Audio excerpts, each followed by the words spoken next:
नमस्कार साथियों, मैं अंकित कुमार आपका स्वागत करता हूं हमारे YouTube चैनल एमएसएन फोरम में। दोस्तों, आज मैं आपके लिए लेकर आए हैं कुछ एमसीक्यू सेशन जो आपके एग्जाम पॉइंट ऑफ व्यू से बहुत ज़्यादा हेल्पफुल हो सकते हैं और आपकी एग्जाम में बहुत ज़्यादा हेल्प कर सकते हैं। जो जो हमारा आज का जो एमसीक्यू सेशन होने वाला है वो होने वाला है आज हमारा फ्लूइड एंड इलेक्ट्रोलाइट इम्बैलेंस के ऊपर, जिसमें मैंने बहुत सारी वीडियोज़ अपने यूट्यूब चैनल पर डाली हुई हैं। जाके आप वहाँ पर देख सकते हैं क्या क्या मैंने उसमें डाला हुआ है। हाइपोकैलेमिया, हाइपरकैलेमिया, जितने भी हमारे इलेक्ट्रोलाइट्स हैं उन सब से रिलेटेड मैंने उनके डिसऑर्डर, उनकी डेफिशिएंसीज या उनका ओवर हो जाने से हम क्या क्या हमें बॉडी के अंदर क्या क्या चेंजेस देखने को मिलते हैं, वो वीडियो मैंने सब उसमें डाली है और उसमें बहुत ज़्यादा इंपॉर्टेंट थिंग्स मैंने उन चीज़ों में उस वीडियो में बनाई हुई है। तो उसी के बेसिस पे मैं कुछ एमसीक्यूज लेके आया हूँ जो एग्जाम में अक्सर पूछे जाते हैं, एनक्लेक्स में पूछे जाते हैं, आपके नॉर्थ सेट, एएसआईसी और या आपके रेलवे आरआरबी में भी पूछे जाते हैं। तो देखते हैं कि क्या क्या वो एमसीक्यूज हो सकते हैं। अगर आप हमारे एमसीक्यूज चैनल के सेशन को नया ज्वाइन कर रहे हो तो आप हमारे यूट्यूब चैनल को सब्सक्राइब कर सकते हैं और लाइक कर सकते हैं वीडियो को। और आप अपने मन में जो भी हमारे एमसीक्यूज है, अपने मन में अपनी नोटबुक उठा करके एमसीक्यूज के जो भी आपके आंसर हैं वो लिख सकते हैं और बाद में आप उनको रिलेट कर सकते हैं कि वो कौन कौन से आंसर जो आपने सही दिए हैं और कौन से वो गलत हैं जो आपने किए हैं, तो उनको करेक्ट करने की कोशिश करेंगे। ठीक है दोस्तों, चलिए स्टार्ट करते हैं वीडियो का हमारा MCQ session on fluid and electrolyte imbalance. ठीक है, फर्स्ट क्वेश्चन आपकी स्क्रीन के ऊपर है। हमारा फर्स्ट क्वेश्चन है, the nurse is caring for a client with heart failure. ठीक है दोस्तों, हार्ट फेलियर का एक पेशेंट है जिसको एक नर्स ट्रीट कर रही है, केयर कर रही है। On assessment the nurse note that client is dyspnoeic. Means dyspnoea का मतलब क्या है, पेशेंट को ब्रीदिंग डिफिकल्टी हो रही है। Crackle sounds are audible on auscultation, what additional manifestation would be. Nurse expect to note this client if excess fluid volume is present. अब हमें सब्जेक्ट पे ध्यान देना है। सब्जेक्ट क्या है, एक्सिस फ्लूइड वॉल्यूम। समझ आया? फ्लूइड एक्सिस वॉल्यूम मतलब क्या है कि ओवर हाइड्रेशन या फ्लूइड एक्सिस ज्यादा बढ़ चुका है। पेशेंट किसका है, हार्ट फेलियर का पेशेंट है और उसमें कुछ कंडीशन दी गई है, कुछ सिम्टम्स बताए गए कि पेशेंट को डिस्निया हुआ है। क्रैकल साउंड, जब आप ऑस्कल्टेशन कर रहे हैं, लंग्स का एग्जामिनेशन कर रहे हैं, फिजिकल एग्जामिनेशन कर रहे हैं, तो उसमें ऑस्कल्टेट करने पे आपको क्रैकल साउंड सुनाई पड़ रही है। अब इसमें क्वेश्चन में पूछा कि और कौन से एडिशनल साइन एंड सिम्टम्स हो सकते हैं जो पेशेंट में देखने को मिल सकते हैं। तो आइए देखते हैं। सबसे पहले वेट लॉस, फर्स्ट एमसीक्यूज का जो ऑप्शन है weight loss and dry skin. नहीं, बिल्कुल नहीं हो सकता है क्योंकि ये डिहाइड्रेशन में हो सकता है। दूसरा, flat neck and hand vein और डिक्रीज यूरिनरी आउटपुट। देखो फ्लैट नेक ये हमें किस में देखने को मिलता है, ये हमें डिहाइड्रेशन में देखने को मिलता है।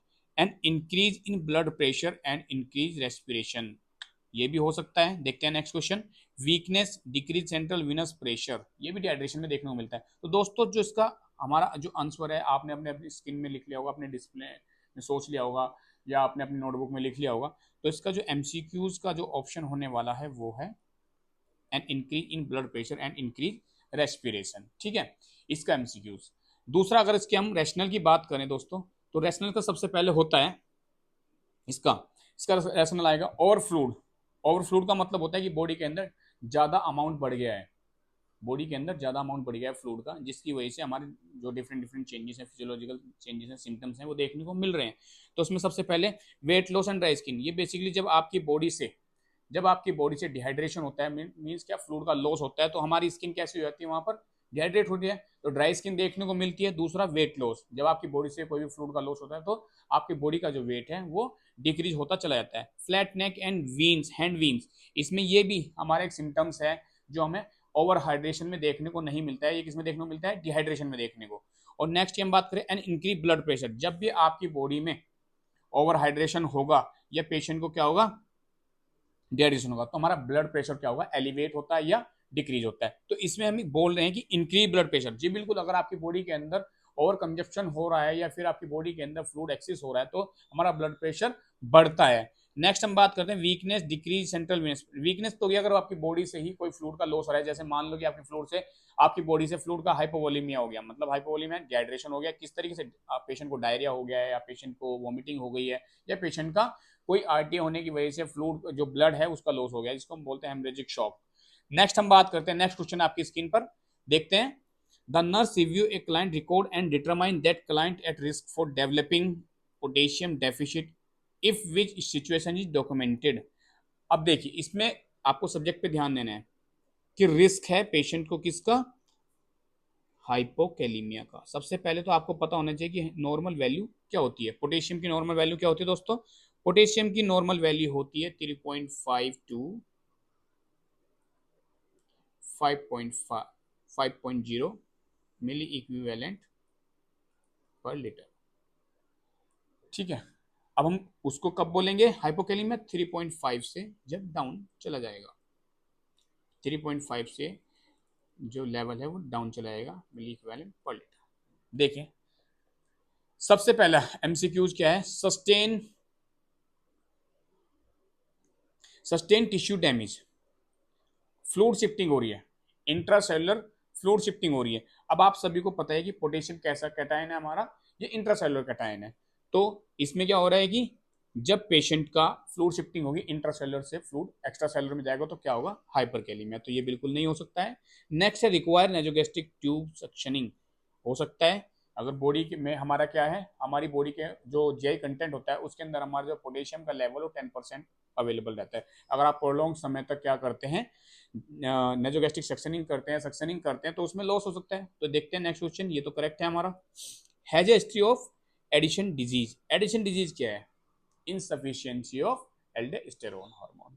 ठीक है, तो ये बिल्कुल नहीं होता है क्योंकि ये क्या करता है, एल्डोस्टेरोन वाटर के रेगुलेशन को बढ़ाता है और पोटेशियम को बाहर निकालता है। तो बिल्कुल नहीं हो सकता है, क्योंकि अगर ये ज्यादा बढ़ेगा तो आपकी बॉडी से जो सोडियम है वो ज्यादा रिटेन होगा और आपकी बॉडी से क्या होगा, पोटेशियम बाहर निकल जाएगा।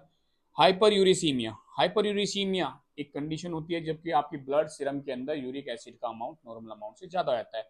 अब ये कितना ज्यादा हो सकता है? ये होता है 4.7 से लेकर 8.0 mg per dl normal uric acid. ठीक है, नॉर्मल यूरिक एसिड कितना होता है?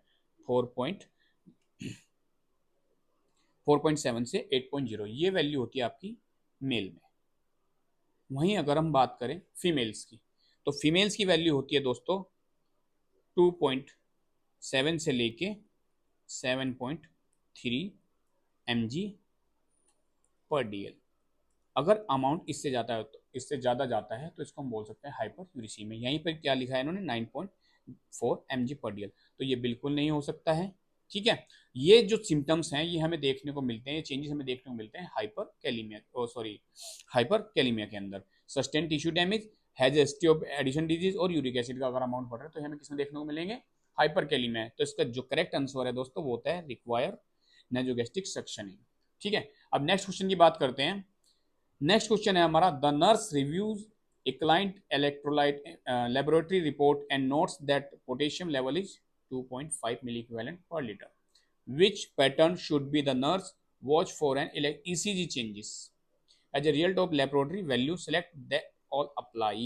अब देखिए क्या बोला गया है इसमें, हमें ECG चेंजेस में क्या क्या देखने को मिल सकता है। पेशेंट का जो पोटेशियम लेवल है 2.5 है, नॉर्मल वैल्यू क्या होती है हमारी इसकी? 3.5 to 5.5 milli equivalent per litre, milli equivalent per litre.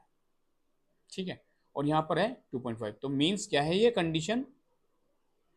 Hypokalaemia. Hypokalaemia है आपका जो भी जवाब है आप अपनी नोटबुक में नोट कर सकते हैं, उसके बाद देखते हैं कि आप कितने सही हैं और कितने गलत हैं।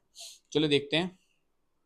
सबसे पहले आपको पता होना चाहिए कि पोटेशियम, जब भी आप पोटेशियम पेशेंट को देते हैं या मतलब प्रिस्क्राइब करते हैं तो हमें सबसे पहले उसकी लेबोरेटरी वैल्यूज जांच करनी होती हैं। बहुत सारे हमें जो प्रोटोकॉल फॉलो करते हैं, प्रिकॉशन फॉलो करने होते हैं। तो देखते हैं सबसे पहले नॉर्मल सीरम वैल्यू आपको पता लग गई है पोटेशियम की 3.5 टू 5.5 वैल्यू। अब नेक्स्ट हम बात करते हैं हाइपोकैलीमिया में क्या क्या चेंजेस देखने को मिलते हैं। तो इसका सबसे पहले हम देखते हैं यू वेव। हाइपोकैलीमिया के अंदर यू वेव देखने को मिलते हैं कि हो सकती है, क्योंकि यू वेव में क्या होता है कि फ्लैट मिलेगी आपको या इन्वर्टेड यू वेव मिलेगी या यू वेव आपको मिलेगी प्रोमिनेंट। ठीक है, तो हम सबसे पहले इसमें क्या होता है, यू वेव आपको मिल रही है, तो करेक्ट आंसर है बिल्कुल सही। Absent P wave, P wave का कोई लेना देना नहीं है। पी वेव अगर हमें प्रेजेंट होती है तो ये हमें बेसिकली मिल सकती है हमें एट्रियल फिब्रिलेशन में या फिर वेंट्रिकुलर रिदम्स में, तो ये नहीं हो सकती है बिल्कुल भी। Inverted T wave, flat, inverted या फिर सैलो टी वेव हमें हाइपोकैलीमिया में देखने को मिलती है। आप हमारी वीडियो में पीछे जाकर देख सकते हैं हाइपोकैलीमिया की जो हमने वीडियो बनाई हुई है, उसमें मैंने मेजर चेंजेस ईसीजी के जो बनाए हैं उसमें देख सकते हैं। एक ग्राफ के थ्रू मैंने पूरी वीडियो बनाई है। डिप्रेस एस्टिस सेगमेंट, जी बिल्कुल, ये भी हम हाइपोकैलीमिया में देखने को मिलेगा। वाइडन क्यू आर कॉम्प्लेक्स, ये नहीं, ये जो पार्ट है हमारा हाइपरकैलीमिया का है। हाइपरकैलीमिया में क्या होता है कि जो आप ये क्यूआरएस कॉम्प्लेक्स है, ये वाइड देख सकते हैं, और टॉल टी वेव देखते हैं। समझ आया, पीक पे होती है टी वेव, तो यहाँ पे क्या हो रही है, इन्वर्टेड, ये करेक्ट आंसर है हमारा। तो इसका करेक्ट आंसर क्या होगा दोस्तों हमारा, you wave, inverted T wave, और हमारा साथ में डिप्रेस एसटी सेगमेंट। तो एसटी सेगमेंट हमें क्या मिल रहा है, डिप्रेस। तो इसके आंसर कौन कौन से हो गए, 1, 3 और 4, ये इसके आपके करेक्ट आंसर हो गए। नेक्स्ट क्वेश्चन की बात करते हैं। देखिए, potassium chloride intravenously is prescribe for a client with heart failure experiencing hypokalemia. बिल्कुल हाइपोकैलेमिया वाले पेशेंट को प्रिस्क्राइब किया गया है। Which action should the nurse take to plan for preparation and administration of the potassium. अब subject की बात कर रहे हैं, पेशेंट क्या है, हाइपोकैलेमिया का है, ठीक है। दूसरी कंडीशन हमें नोट करनी है कि प्लान किया गया कि एडमिनिस्टर करना है आपको पोटेशियम। समझ आया, पोटेशियम की कौन कौन सी, मैंने आपको वीडियो में बताया हुआ है कि जब हम पोटेशियम का मैनेजमेंट हम पढ़ रहे थे, हाइपोकैलेमिया का मैनेजमेंट पढ़ रहे थे, कि हमने सबसे पहले पेशेंट को क्या करना है कि हमें कभी भी डायरेक्ट हमें पोटेशियम नहीं देना है, क्योंकि अगर हम किसी पेशेंट को पोटेशियम डायरेक्ट देते हैं तो वो पीक पे जा सकता है, लीथल लेवल पे जा सकता है, जिसमें मेजर चेंजेस कार्डियक में हमें देखने को मिल सकते हैं। पेशेंट किस में जा सकता है, कार्डियक अरेस्ट में। तो देखते हैं कौन कौन से वो एमसीक्यूज और कौन कौन से वो ऑप्शन है। सिलेक्ट ऑल दैट अप्लाई, आपको जो आपको सही लगते हैं वो उस पर आप करेक्ट करके लिख लीजिए और देखते हैं आप कितने सही हैं। फर्स्ट क्वेश्चन, फर्स्ट ऑप्शन है हमका obtain an intravenous infusion pump. जी बिल्कुल, हमें चाहिए होता है, हम डायरेक्ट नहीं लगा सकते हैं, correct. Monitor urine output during administration, जी बिल्कुल, ये भी हमें करना होता है, क्योंकि अगर पेशेंट का यूरिन आउटपुट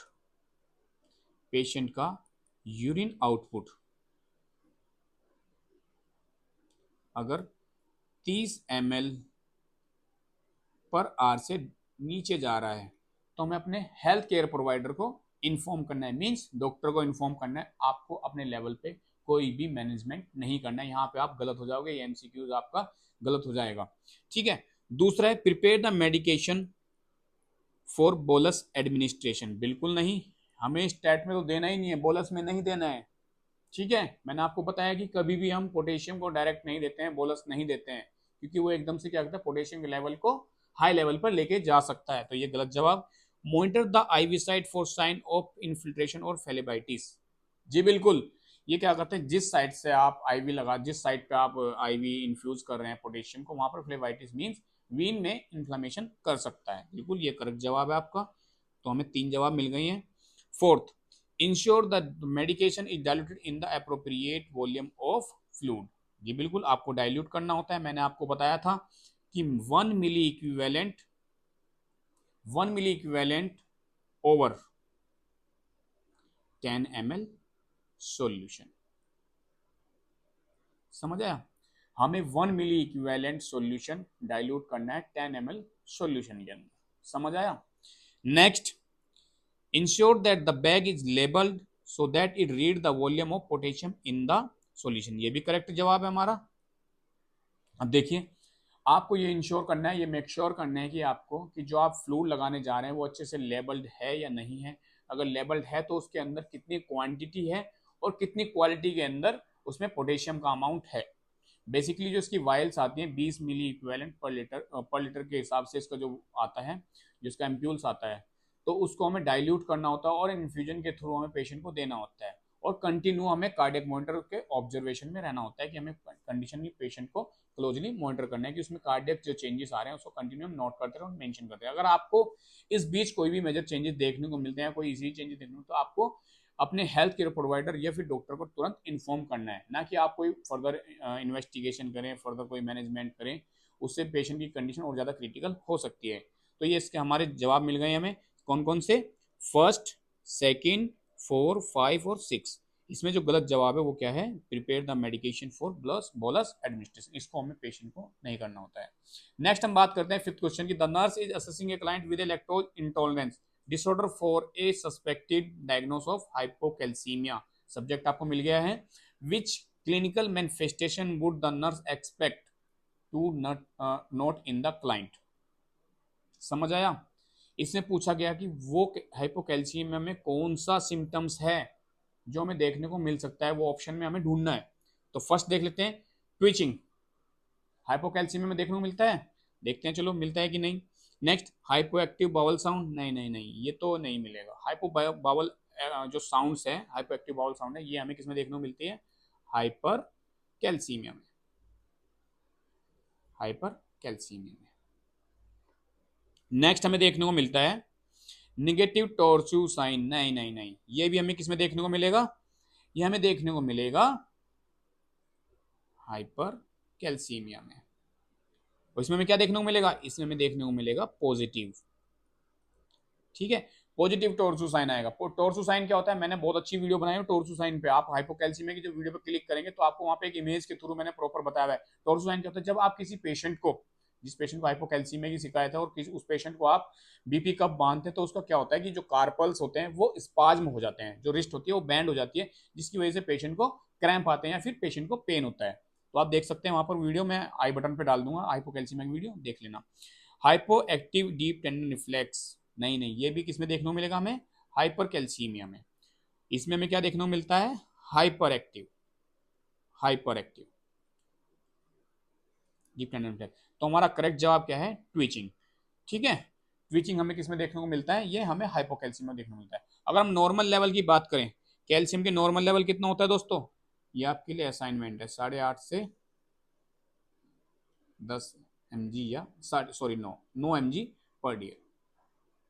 ठीक है, ये हमें देखने को मिलता है। नेक्स्ट हम बात करने वाले हैं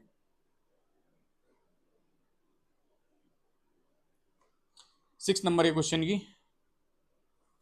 the nurse is caring for a client with Crohn disease who has calcium level is 8, which pattern would the nurse watch for and the electrogram. अब ईसीजी में क्या चेंजेस आ सकते हैं, हाइपोकैल्सीमिया का पेशेंट है, आपके सामने इन्होंने लिख दिया है नॉर्मल लेवल मैंने आपको बताया 8.5। ठीक है, 8.5 भी होता है, 9 भी होता है, किसी पेशेंट में आपको 9 भी देखने को मिलेगा या किसी बुक में आपको 9 भी देखने को मिलेगा। अगर हम एनकेलेक्स पॉइंट ऑफ डाटा की बात करें तो वहाँ पे 8.5 से हमें 10.5 तक देखने को मिल सकता है। तो हम इसमें क्या हो रहा है, ये अभी देखेंगे आप, 8 बताया है mg पर dl, जो किसको इंडिकेट कर रहा है, ये हाइपोकैल्सीमिया को, हाइपोकैल्सीमिया को। तो देखते हैं वो कौन कौन से चेंजेस हैं। तो सबसे पहले हम बात करने वाले हैं दोस्तों फर्स्ट ऑप्शन की, क्या यू वेव दिखाई देती है, देखेंगे आगे। Widen T wave, prominent U wave, prolong QT interval और प्रोलॉन्ग एसटी सेगमेंट। आपके जो आंसर है आप नोटबुक में अपने लिख लीजिए, देखते हैं कौन कौन से वो एमसीक्यूज हैं। तो सबसे पहले अगर हम एमसीक्यूज की बात करें, वो एमसीक्यूज हैं दोस्तों, आंसर है आपके यू वेव नहीं मिलेगा देखने को, वाइडन टी वेव नहीं नहीं, ये भी हमें किसमें मिलेगा, हाइपर मैग्नीशिया में देखने को मिलेगा। प्रोमिनेंट यू वेव, ये भी हमें किसमें मिलेगा, हाइपर कैल्सीमिया में देखने को मिलेगा, हाइपर कैल्सीमिया में देखने को मिलेगा। दूसरा प्रोलॉन्ग क्यूटी इंटरवल और प्रोलॉन्ग एसटी सेगमेंट, ये हो सकता है जब आप देखेंगे किसी पेशेंट को अगर हाइपोकैल्सीमिया की शिकायत है, उसके इलेक्ट्रोलाइट इम्बैलेंस है, कैल्शियम की डेफिशिएंसी हो गई है, तो उसमें आप देखेंगे प्रोलॉन्ग क्यूटी इंटरवल। ईसीजी जब आप उसका इन्वेस्टिगेशन करते हैं तो उसमें हमें 2 सेगमेंट देखने को मिलते हैं, क्यूटी इंटरवल, प्रोलॉन्ग। जब आप ईसीजी बनाएंगे या ईसीजी में देखते हैं तो जहाँ पे हमारा क्यू सेगमेंट होता है, ठीक है, और जहाँ पे हमारा एस सेगमेंट होता है और टी, इसमें हमें प्रोलॉन्ग सेगमेंट देखने को मिलता है। मीन्स क्या है कि उसमें गैप आ जाता है। ठीक है, तो इस तरह के इसी चेंजेस हमें देखने को मिलते हैं। नेक्स्ट हम बात करने वाले हैं दोस्तों इसमें 7th क्वेश्चन की। Nurse review the electrolytes result of a client chronic kidney disease and note the potassium level is 5.7, ध्यान दीजिएगा 5.7। ठीक है, which pattern would the nurse watch for and on the cardiac monitor as a result of the laboratory value, select all that apply. समझ आया, normal value कितनी होती है हमारी, 3.5 to 5.5 milli equivalent per litre. तो यहां पर कितना है, 5 पॉइंट से ज्यादा है, तो हम क्या बोल सकते हैं, हाइपर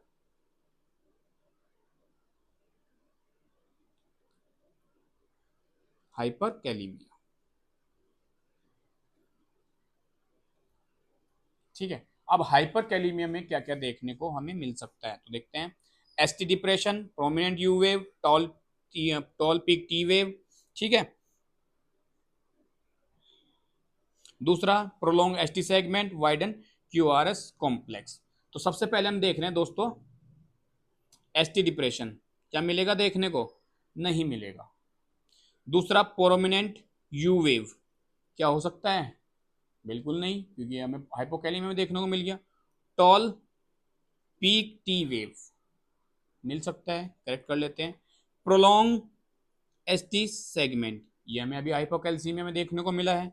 वाइडन क्यूआरएस कॉम्प्लेक्स हो सकता है, चलो देखते हैं। वाइडन कॉम्प्लेक्स करेक्ट आंसर है, toll P wave correct answer है।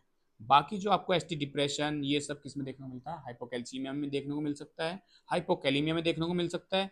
दूसरा प्रोमिनेंट यू वेव और इन्वर्टेड वेव हमें हाइपोकैल्सीमिया में और हमें हाइपोकैलेमिया में देखने को मिल सकता है। प्रोलॉन्ग एसटी सेगमेंट ये भी हमने अभी हाइपोकैल्सीमिया में पढ़ने को देखने को मिला, और टॉल पी वेव हाइपरकैलेमिया और वाइडन क्यूआरएस कॉम्प्लेक्स आपको हाइपरकैलेमिया में देखने को मिल सकता है। नेक्स्ट क्वेश्चन की बात करते हैं, which client is question number 8, which client is at risk for the development of sodium level at 130। अब आपको यहां पर देखना है कि जो हमारा सोडियम लेवल होता है, जो हमारा सोडियम लेवल होता है वो कितना है, 135 to 145 milli equivalent per litre, और यहां पर वैल्यू कितनी है, 130। ठीक है, 130 है। तो पेशेंट क्या कर रहा है, रिस्क फॉर डेवलपमेंट सोडियम, कौन सा पेशेंट है वो जो जिसको हाइपोनेट्रीमिया मीन सोडियम की डेफिशिएंसी हो सकती है, तो देखते हैं। The client who is taking diuretics, बिल्कुल हो सकता है। नेक्स्ट क्वेश्चन देख लेते हैं। द क्लाइंट विद हाइपर एल्डोस्टेरिज्म, बिल्कुल नहीं, क्योंकि ये क्या करता है, सोडियम के रीअब्जॉर्प्शन को बढ़ा देता है, hyperaldosteronism. The client with Cushing syndrome, नहीं ये भी नहीं हो सकता है। The client who is taking corticosteroid, नहीं ये भी क्या कॉज करता है, ये तीनों क्या कॉज करते हैं, हाइपर नेट्रीमिया। जी हाँ, axis volume of sodium, axis volume of sodium. तो फर्स्ट क्या है, डायरेटिक्स, जो आपके सोडियम को, पोटेशियम को, इलेक्ट्रोलाइट्स को सबको बाहर निकाल देता है। ठीक है, तो ये क्या करता है, हमारा करेक्ट आंसर क्या है, ए, मतलब फर्स्ट। नेक्स्ट क्वेश्चन की बात करते हैं, 9 question. The nurse is caring for a client with heart failure who is receiving high dose of diuretics. ठीक है, high dose of, on assessment the nurse note that client has flat neck, बिल्कुल flat neck veins, इससे related हमारा first question भी था। Generalize muscle weakness, बिल्कुल, and diminish deep tendon reflex. The nurse suspect hyponatremia, ये मिल गया आपको, हाइपोनेट्रीमिया का पेशेंट है, उसने सिम्टम्स आपको दे दिए हैं। What additional sign would the nurse expect to do client in hyponatremia. जी हाँ, हाइपोनेट्रीमिया में कौन सा सिम्टम्स है जो हम और ज्यादा और ऐड कर सकते हैं, देखेंगे। आपको पेशेंट क्वेश्चन ने बता दिया कि पेशेंट की क्या है, फ्लैट नेक वेन्स है। ठीक है, दूसरा मसल वीकनेस है।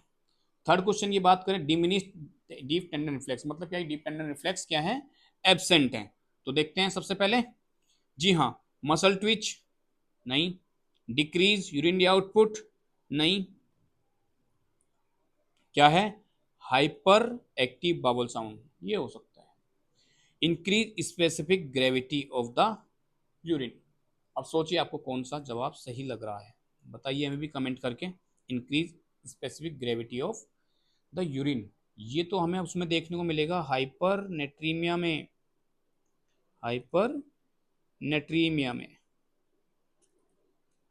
अब आपका जवाब जा रहा होगा थर्ड पे, हाइपर एक्टिव बावल साउंड्स। ठीक है, तो बिल्कुल करेक्ट जवाब है आपका, हाइपर एक्टिव बावल साउंड्स। तो जो बाकी हमें देखने को मिलेंगे, डिक्रीज यूरिनरी आउटपुट, ये हमें किसमें देखने को मिलेगा, हाइपर नेट्रीमिया में। अब चलते हैं नेक्स्ट क्वेश्चन, ये हो गए हमारे सोडियम के क्वेश्चन।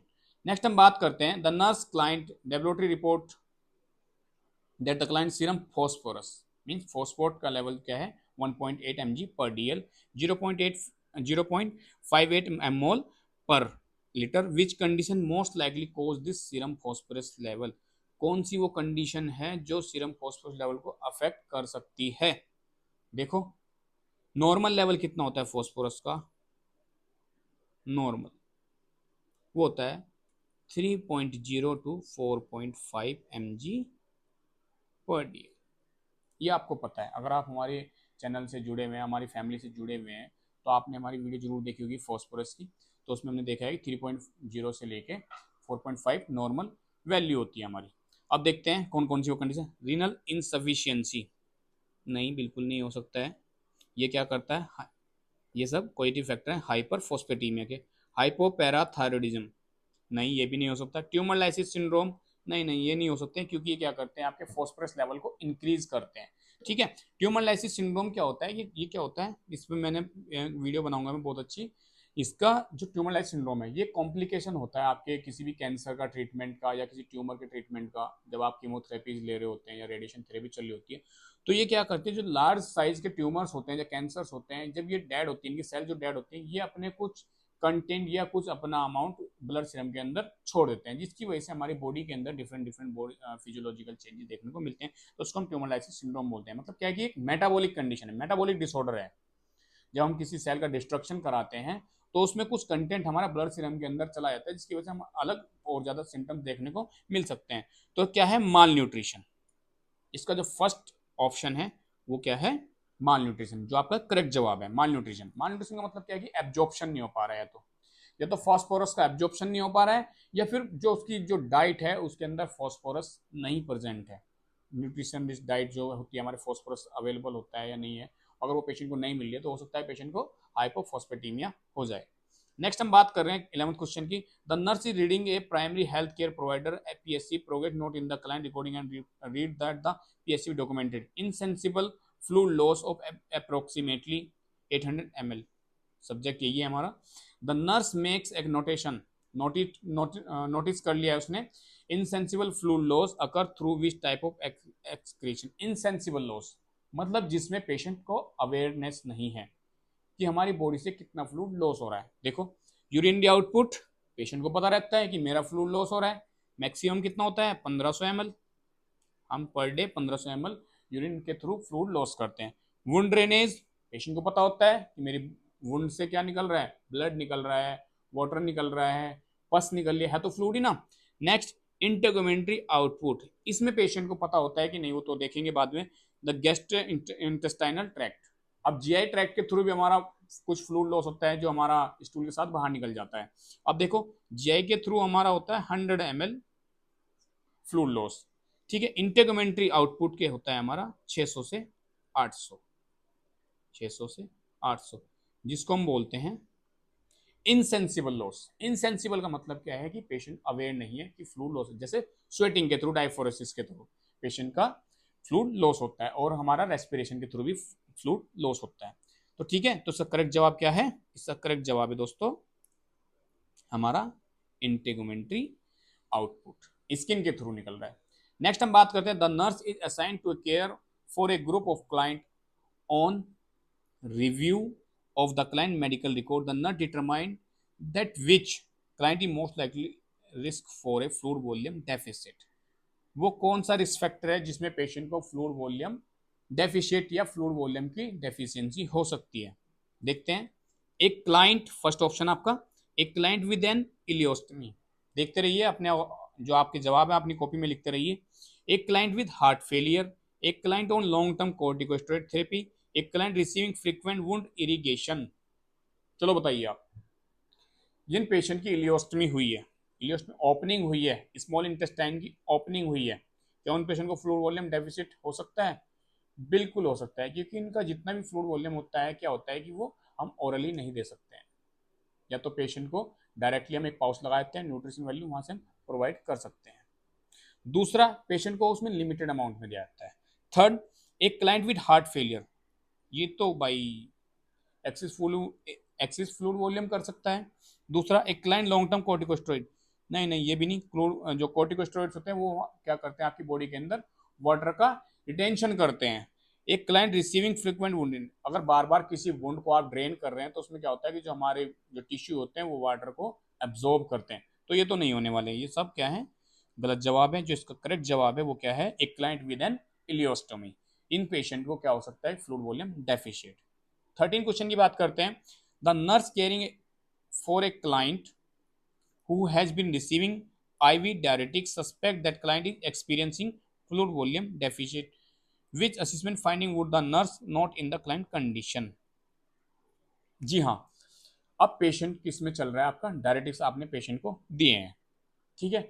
अब डायरेटिक्स का काम क्या है कि आपकी बॉडी से उसने फ्लूइड को बाहर निकालना है। आपके कुछ इलेक्ट्रोलाइट्स हैं वो भी फ्लूइड के थ्रू बाहर निकल जाते हैं। तो हमें कौन सी फाइंडिंग्स हैं जिसमें पेशेंट को डिहाइड्रेशन हो रहा है या फ्लूइड वॉल्यूम डेफिशिएट हो रहा है। तो सबसे पहले देखते हैं, weight loss and poor skin trigger हो सकता है। अगर आपकी बॉडी से फ्लूइड का लॉस हो रहा है तो वेट लॉस जरूरी होगा और आपकी स्किन जो है वो डिहाइड्रेट हो जाएगी, इसको हम बोल सकते हैं स्किन ट्रिगर। तो ये हो सकता है, करेक्ट जवाब हो सकता है हमारा सेकंड। फिर भी देख लेते हैं सेकंड, इनको कंपेयर करना बहुत जरूरत है। आपको कभी भी क्वेश्चन को अटेम्प्ट करते हुए या उसका जवाब देते हुए कभी भी जल्दबाजी नहीं करनी है। आपके हिसाब से फर्स्ट क्वेश्चन भी सही होता है, सेकंड भी, थर्ड भी, फोर्थ भी। अब बात आती है कंपेयर की। भले ही आपको इसका जवाब सही है लेकिन आपको पूरे ऑप्शन रीड आउट करने होते हैं। तो देखते हैं सबसे पहले, lung congestion and increase heart rate. नहीं, ये तो सब हमारा किसमें है, एक्सिस फ्लूइड वॉल्यूम का पार्ट है। Decrease hematocrit and increase urine output. जी नहीं, बिल्कुल भी नहीं। जब आपके आरबीसी डिस्ट्रक्ट होने लगती है तो उसमें तो नहीं, बिल्कुल भी। Increase respiration and increase blood pressure, नहीं नहीं, यही नहीं, बिल्कुल भी। जो हमारा ब्लड प्रेशर इंक्रीज होता है वो किस में होता है, हमारा हमारा फ्लूइड वॉल्यूम एक्सिस में। तो इसका जो करेक्ट आंसर है वो है आपका फर्स्ट। ये बिल्कुल भी गलत जवाब है आपके, बाकी 2, 3, 4। तो इसका आपका करेक्ट आंसर क्या है, फर्स्ट। वेट लॉस होगा पेशेंट को, स्किन इंटीग्रिटी क्या है वो क्या हो जाएगी, poor. Question number 14। On review of the client medical record, the nurse determined that which client is at risk for fluid volume excess. Means अब पेशेंट को क्या है, फ्लूइड वॉल्यूम एक्सिस का मतलब क्या है, ओवर हाइड्रेशन, ठीक है। या हम बोल सकते हैं फ्लूइड वॉल्यूम हाइड्रेशन। तो इसके हम देख लेते हैं कौन कौन से जवाब है जिसकी वजह से पेशेंट रिस्क पे है, जिसको फ्लूइड वॉल्यूम एक्सिस हो सकता है। The client taking diuretics who has tenting of the skin. Diuretics का मतलब क्या है कि फ्लूइड को हमने बाहर निकालता है, ये तो नहीं होगा। फर्स्ट क्वेश्चन, फर्स्ट ऑप्शन तो बिल्कुल भी नहीं होगा क्योंकि डायरेटिक्स अगर पेशेंट ले रहा है तो उसमें पेशेंट को नहीं होने वाला है। The client with an ileostomy from an recent abdominal surgery. Ileostomy तो बिल्कुल भी नहीं क्योंकि इसमें पेशेंट को क्या होने वाला है, डिहाइड्रेशन। थर्ड की बात करें, the client who require intermediate gastrointestinal suctioning. नहीं नहीं नहीं, ये भी नहीं, बिल्कुल भी नहीं। क्योंकि आप पेशेंट के जीआई सक्शनिंग कर रहे हैं तो पेशेंट का आप जीआई कंटेंट बाहर निकालें, ना कि उसकी कोई आप इंड्यूस कर रहे हैं। तो बिल्कुल भी नहीं, ये भी नहीं और ये भी नहीं। अब फोर्थ क्वेश्चन, जब आपके तीनों जवाब गलत हैं, आपके फर्स्ट 3 गलत है तो आपको फोर्थ, जाहिर सी बात है इससे अलग तो आप जाएंगे नहीं, तो फोर्थ जवाब आपका सही हो सकता है और बिल्कुल सही है भी। The client with kidney disease and 12 year history of diabetes mellitus. जब आपकी किडनी के फंक्शन इम्पेयर्ड हो गए हैं, आपकी किडनी खराब हो गई है, तो आपकी बॉडी से क्या आएगी, आपके वेस्ट प्रोडक्ट को और फ्लूइड को बाहर नहीं निकल पाती, वो धीरे धीरे बॉडी के अंदर, टिश्यू के अंदर धीरे धीरे एब्जॉर्ब होने लगता है और रिटेन होने लगता है, जिसकी वजह से पेशेंट को अडीमा हो जाता है। और पेशेंट को डायबिटीज मेलाइटिस भी है तो इसमें एक्सेसिव थर्स्ट होती है और पेशेंट बार बार क्या करता है, फ्लूइड का इंटेक करता है, वाटर का इंटेक करता है। तो जाहिर सी बात है कि पेशेंट किसके रिस्क पर रहेगा, फ्लूइड वॉल्यूम एक्सिस के। जो करेक्ट जवाब है fourth number, the client with kidney disease and A 12 year history of diabetes mellitus. Next question है हमारा, विच client is risk for the development of potassium level is 5.5। Normal level आपको पता है कि बार बार पोटेशियम के क्वेश्चन क्यों आ रहे हैं, क्योंकि बार बार ये नॉर्सेट और एनक्लेक्स में क्वेश्चन पूछे थे पोटेशियम से रिलेटेड कि हाइपोकैलेमिया और हाइपरकैलेमिया क्या क्या मेजर चेंजेस होते हैं। तो देखते हैं, नॉर्मल लेवल आपको पता है 3.5 to 5.5 milli equivalent per litre, ठीक है। अब इसका जवाब मैं आपके ऊपर छोड़ता हूं कि क्या क्या चेंजेस देखने को मिल सकते हैं। द क्लाइंट विद कोलाइटिस, ये आप देंगे। The client with Cushing syndrome, इसका जवाब भी आप ही देंगे। The client who has been over using laxative, इसका जवाब भी आप देंगे। The client who has sustain a traumatic burn, क्या हो सकता है, क्या ये भी हो सकता है ओवर यूजिंग ऑफ लेग्जेटिव, क्या ये भी हो सकता है? इसका जवाब आप मुझे कमेंट बॉक्स में बताएंगे और इसका जो सही जवाब है मैं आपको अपने जो डिस्क्रिप्शन है उसमें डाल दूंगा, ठीक है। अगर आप हमारे चैनल पर नए हैं और हमारी वीडियो को पसंद करें तो प्लीज़ हमारे चैनल को लाइक करें, सब्सक्राइब करें। और मैं आपको ये विश्वास दिलाता हूँ कि ये क्वेश्चन आपके लिए बहुत ज़्यादा हेल्पफुल रहने वाले हैं। जो आपके आने वाले एग्ज़ाम है, आरआरबी का एग्ज़ाम है, नॉर्सेट का 2.0 आने वाला है, फिर आपका जो भी एसआईसी का एग्ज़ाम रिसेंटली हुआ, फिर वापस से वैकेंसीज आ रही हैं, तो उसमें ज़्यादा आपकी बहुत ज़्यादा हेल्प करने वाले हैं। फिर भी इसका जवाब मैं आपको बता देता हूँ। क्वेश्चन नंबर 15 का इसका जो जवाब है वो है fourth number, the client who has sustain A traumatic burn. क्योंकि इसमें क्या हो रहा है, पेशेंट का फ्लूइड शिफ्टिंग। जो भी हमारे बर्न के पेशेंट होते हैं, सीवियर बर्न के पेशेंट होते हैं, उसमें फ्लूइड शिफ्ट होता है। इंट्रासेलुलर से फ्लूइड कहाँ जाता है, एक्स्ट्रा सेलुलर में। और जब एक्स्ट्रा सेलुलर में हमारा फ्लूइड जाता है तो इससे हमारा जो पोटेशियम है वो बाहर चला जाता है, और हमारा सोडियम अंदर चला जाता है। तो इसमें क्या होता है कि जब पोटेशियम बाहर चला जाता है और सोडियम अंदर जाता है, उसकी कंडीशन बन जाती है हमारी हाइपर कैलीमिया। Hyper kalaemia. तो दोस्तों, इस जवाब के साथ मैं इसकी वीडियो को यहीं पर एंड करता हूँ और आगे लेके आऊँगा मैं बहुत अच्छे एमसीक्यूज आपके। और इससे भी ज़्यादा आपको क्वेश्चन प्रैक्टिस करनी तो आप हमें कमेंट बॉक्स करके बता सकते हैं कि आपको और कौन कौन से एमसीक्यूज या कौन कौन से टॉपिक पे आपको एमसीक्यूज चाहिए, जो मैं इनक्लेक्स के बेसिस पे आपको इस वीडियो आपके लिए मैं वीडियो बनाकर डाल दूंगा, जिसमें हम क्वेश्चन डिस्कशन कर सकते हैं। और हम कुछ दिनों में लाइव वीडियो स्टार्ट करने वाले हैं एमसीक्यू सेशन के ऊपर, तो आप हमारे साथ जुड़े रहिए। Thank you.